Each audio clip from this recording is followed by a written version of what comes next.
સવર્તુળ. જ વર્તુળ એ સવર્તુળ કરતા બમણા માપનું હોય છે.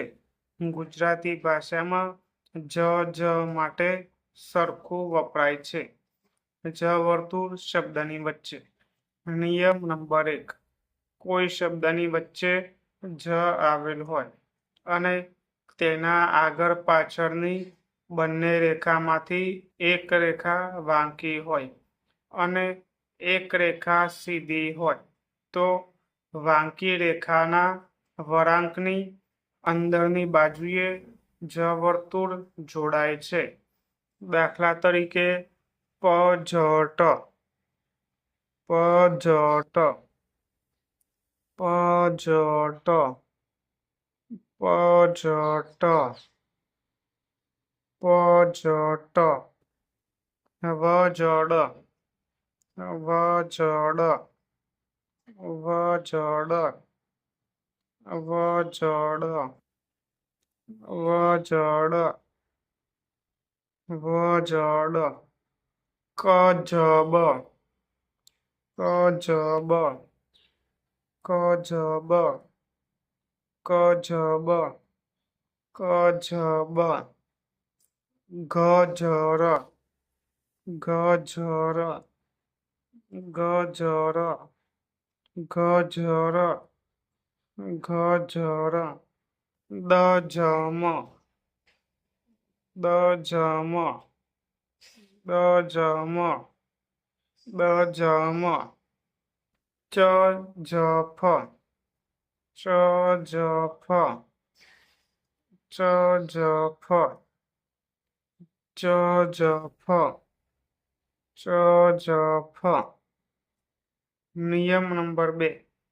કોઈ પણ શબ્દની વચ્ચે જ આવેલ હોય અને તેના આગળ પાછળની બંને રેખાઓ જો વાંકી હોય તો પ્રથમ વાંકી રેખાના વળાંકની અંદરની બાજુએ જ વર્તુળ જોડાય છે.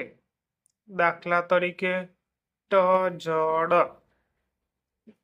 ટજડ, ટજડ, ટજડ, ટજડ, ડજબ, ડજબ, ડજબ, ડજબ, ડજબ, બજગ, બજગ, બજગ, બજગ, ગજદ, ગજદ, ગજદ, ગજદ, દજચ,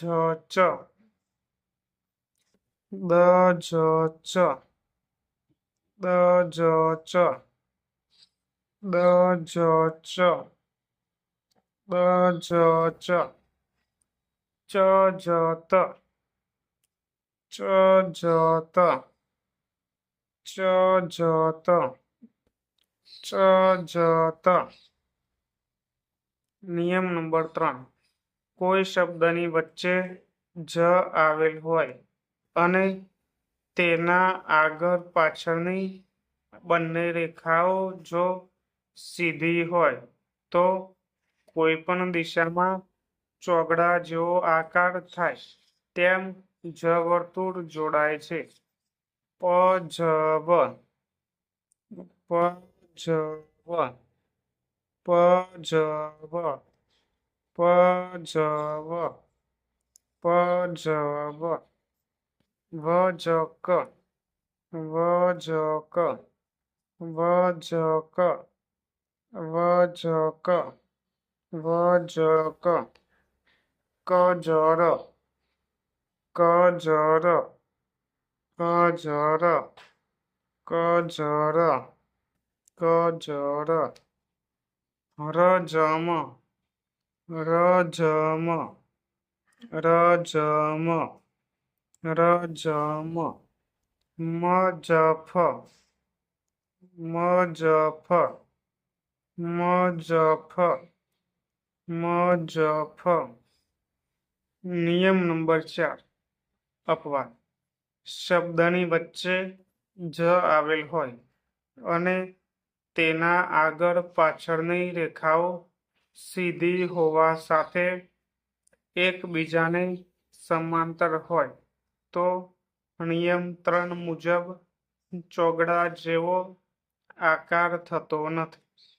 પજપ પજપ પજપ પજપ પજપ વજવ વજવ વજવ વજવ વજવ ખજક ખજક ખજક ખજક ખજક જજર જજર જજર નજમ નજમ નજમ રજલ રજલ રજલ રજલ.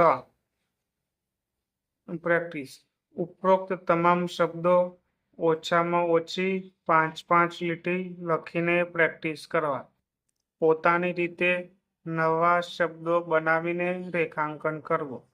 આગળના તમામ પ્રકરણના ઉદાહરણો સ્વપ્રયત્નથી લખવા. તમામ નિયમો તૈયાર કરવા. તમામ રેખાંકન લીટીને અડીને જ કરવું.